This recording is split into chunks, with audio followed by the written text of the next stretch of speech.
मेरे को क्या है पता वही आ रहा है बता रहा किस्सा कर रही हूँ।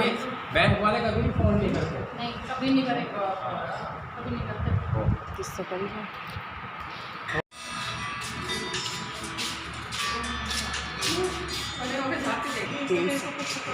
अरे खा ले खा दो लिया ओके करो ये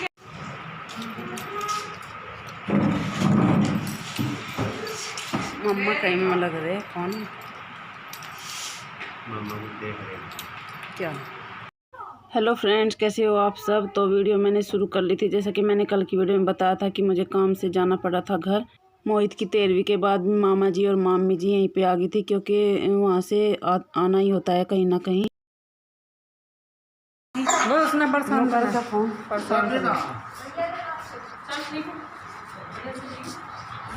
दिल्ली भी तो जाना है। हाँ नहीं हम निकलेंगे।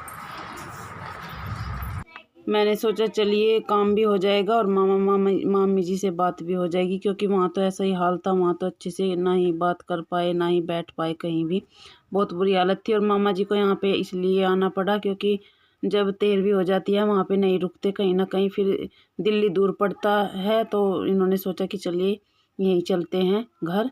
तो फिर ये यहीं आ गए, क्योंकि फिर अगर दिल्ली जाते तो बहुत दूर पड़ता है इन्हें। और वैसे भी फिर आज अभी निधि का प्रैक्टिकल है, फिर आना पड़ेगा इनको बाद में होली पे। दिल्ली जाने के बाद एक बार बीच में नहीं आ सकते थे, क्योंकि फिर प्रैक्टिकल है निधि का। निधि कौन है ये भी बता देती हूँ। निधि मामा जी की लड़की है, बस एक लड़की है मामा जी के। तो बस अभी हम भी चलते हैं और मामा जी भी जा रहे हैं, क्योंकि फिर लेट हो जाएगा, इनको भी दिल्ली जाना है। और फिर अक्की के पापा को भी मुझे छोड़ के दिल्ली जाना है, क्योंकि इस महीने इनकी ड्यूटी कुछ भी नहीं हुई, एक भी ड्यूटी अच्छे से नहीं हुई इस महीने, बस ऐसे ही भागा दौड़ में ही है। मैं भी 2-3 दिन ऐसे ही हो गए, नहीं तो मुझे 2-3 दिन पहले ही आना था। काम बहुत ज़रूरी था, पर इस वजह से नहीं आ पाई कि इतना बड़ा हादसा हो गया। पहले तो यहीं से तू पैलेस पे चढ़ावा था। इसका होता है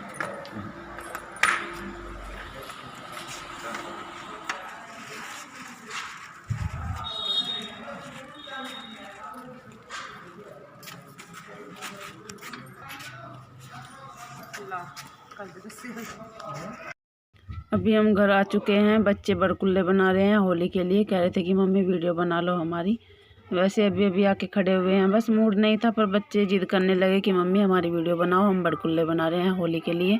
तो ये यहीं पे बना के रख लेंगे। ऊपर तो छत पे डर लगता है बंदरों का। और अभी ये वीडियो मेरी अगले दिन की है, सुबह की।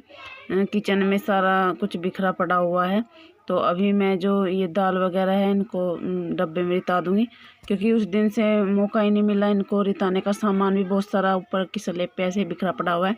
एक बार तो मैंने सेट कर दिया था किचन को अच्छे से, पर फिर बहुत सारा सामान नीचे रखा हुआ था जो बचा हुआ था हलवाई से, तो वो रह रहा था। अभी मैं इनको डिब्बों में रिता दूँगी सबको। दाल भी ये मूँग की दाल है, मसूर की है, अरहर की दाल है, तो इनको रिता लेती हूँ। और एक पन्नी में हल्दी रखी हुई है, इसको भी रिता दूँगी किसी डिब्बे में। डिब्बे वैसे खाली हो चुका है हल्दी का, उसी में रिता दूँगी।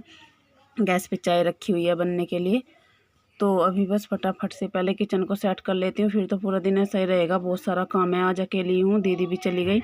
डोली दीदी बड़ी जीजी के यहाँ पे गई है, क्योंकि उनकी जाड़ में बहुत दर्द हो रहा था। जाड़ वो फड़वा के आएंगी, तो फिर दीदी चली गई, मेरे आने से पहले ही चली गई थी।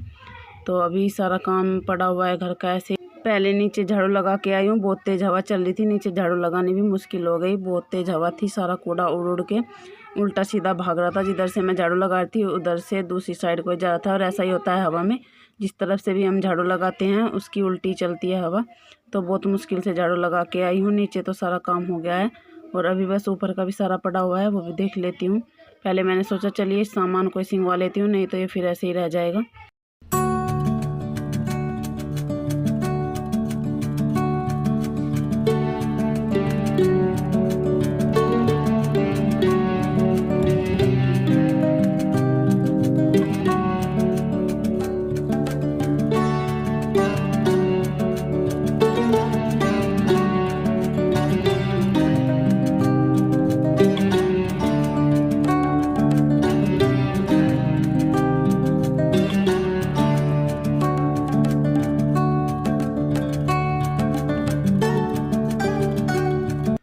मौसम इतना ज़्यादा ख़राब हो रहा है, कभी तेज़ हवा आ जाती है तो कभी बारिश हो जाती है। वैसे बारिश तेज़ नहीं है, बूंदाबांदी सी हो रही है, पर घर में बुरी हालत हो रही थी। मैंने पोछा लगाया तब तक बारिश आ गई और आज टैंक का पानी भी ख़त्म हो गया है और ना ही लाइट आई अब तक। तो इधर मैंने जो पोछे का पानी था उसको डाल के साफ़ तो कर दिया था, पर फिर से बारिश आ गई, फिर से ऐसा ही हो गया। अभी पानी भी नहीं है यहाँ पे, थोड़ा सा पानी डाल के वाइपर ही लगा दूँ। अभी बंद है बारिश। और इधर कपड़े भी धुलने के लिए डाल रखे थे, वो भी ऐसे ही पड़े हुए हैं सुबह से, क्योंकि लाइट चली गई थी बीच में, तो कपड़े मेरे ऐसे ही पड़े हुए हैं। मशीन मैंने ढक दी है। अभी चाय बना रही हूँ मैं। बुआ जी भी नीचे बैठी हुई है, मम्मी भी, दोनों बुआ जी बैठी हुई है नीचे। तो तीसरे पैर की चाय बना रही हूँ। इसके बाद अभी थोड़ी सी बात करके आप सबसे और वीडियो का एंड भी कर लूँगी, क्योंकि बस ऐसी ही हालत हो रही है। Friends, welcome to my channel मस्त फैन व्लॉग में आप सभी का स्वागत है। कैसे हो आप सब? आप सब भी ठीक ही होंगे। और अभी मैंने वीडियो अपनी शुरू कर रखी थी, पर अभी मैंने सोचा एंड कर लेते हैं। वैसे तो आज अगले दिन ही वीडियो का एंड कर रही हूँ मैं। कल मैंने आप सबसे बहुत सारी बातें की थी अपने मामा जी के लड़के के बारे में, कि कितना भयंकर एक्सीडेंट हुआ और क्या हालत है हमारे परिवार की। वैसे आप सब ने बहुत ही हिम्मत बढ़ाई है, बहुत सपोर्ट किया है, उसके लिए धन्यवाद।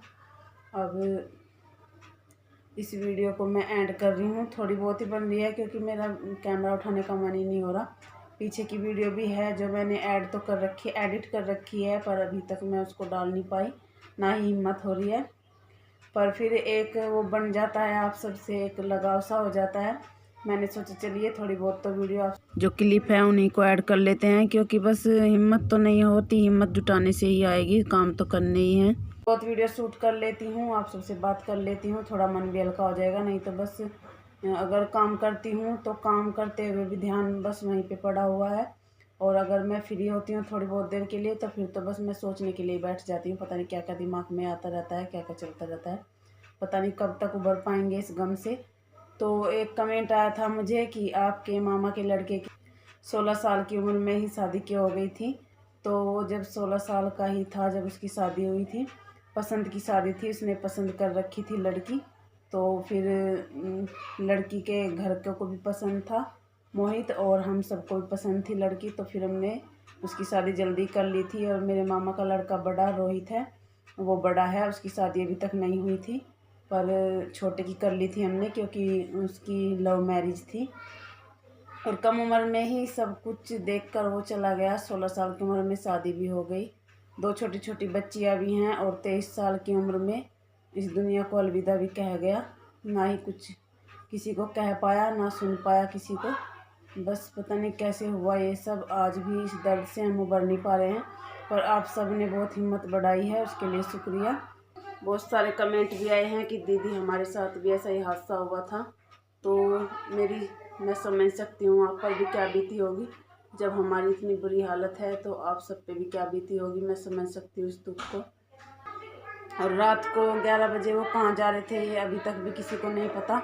वो दिल्ली रहता था, दिल्ली में जॉब करता था, वहीं पे बच्चे रहते थे। तो कह के आया था कि मैं बर्थडे में जा रहा हूँ, पर अभी तक नहीं पता चल पाया कि वो जा कहाँ रहे थे दोनों ही। एक्सीडेंट्स रात के 11 साढ़े 11 बजे के बीच में हुआ है, और बागपत साइड में हुआ है, बागपत में ही।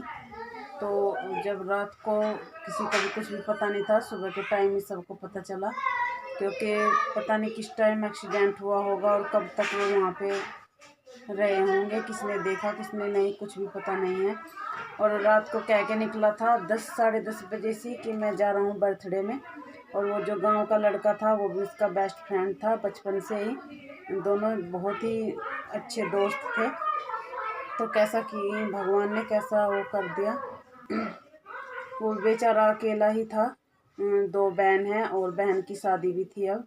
तो बहुत ही बुरा हुआ, और कोई भाई भी नहीं था, अकेला था घर में, और अकेला ही कमाने वाला भी था। और जो मेरे मामा का लड़का है मोहित, वो भी बहुत ही कमाने वाला था बिल्कुल भी। और इतना शौक़ था उसे अच्छे अच्छे कपड़े पहनने का, घूमने का बहुत ज़्यादा शौक़ था। सब जगह जाता था, जहाँ भी जाता था वहीं सबको दोस्त बना लेता था, और सबसे इतने अच्छे से बात करता था। सभी इतना दुख मान रहे हैं गांव में भी। पूरा दिन किसी के गांव में किसी के यहाँ भी चूल्हा नहीं चला उस दिन। तो बहुत ही बड़ा हादसा हुआ। ऐसा हादसा भगवान अब किसी के साथ ना करे। बहुत दुख होता है जब कोई अपना ऐसे जाता है, ना ही देखने का मौका मिल पाता, ना ही बात करने का।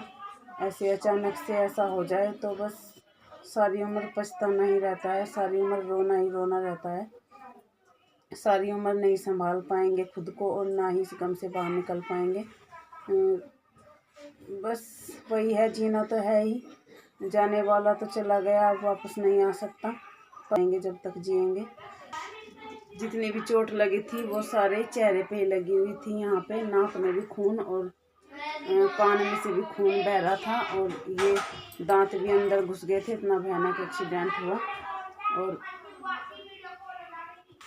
जब फोटो डाला गया नेट पे तो पहचान में भी नहीं आया, ना ही पहचान पाया कोई, फिर नाम से पहचाना गया। और जब हॉस्पिटल में गए वहाँ पे डॉक्टर ने चेहरा साफ किया तब जाके पहचान में आया, तब जा। वीडियो को मैं यहीं पे एंड कर रही हूँ। अगर आप सबको वीडियो अच्छी लगे तो लाइक कीजिएगा, चैनल को सब्सक्राइब भी कर लीजिएगा और मुझे कमेंट भी ज़रूर कीजिएगा। मिलते हैं नेक्स्ट वीडियो में। अब मिलते हैं आप सबसे नेक्स्ट वीडियो में, देखती हूँ कैसे कैसे होगा। तब तक के लिए बाय बाय, अपना ख्याल रखिए और अपनों को दूर मत जाने दीजिए, उनको कभी भी रात में ऐसे मत निकलने दीजिए। रात में तो निकलना ही नहीं चाहिए बिल्कुल भी, अपने घर पर ही रहें तो ही बेहतर है। रात में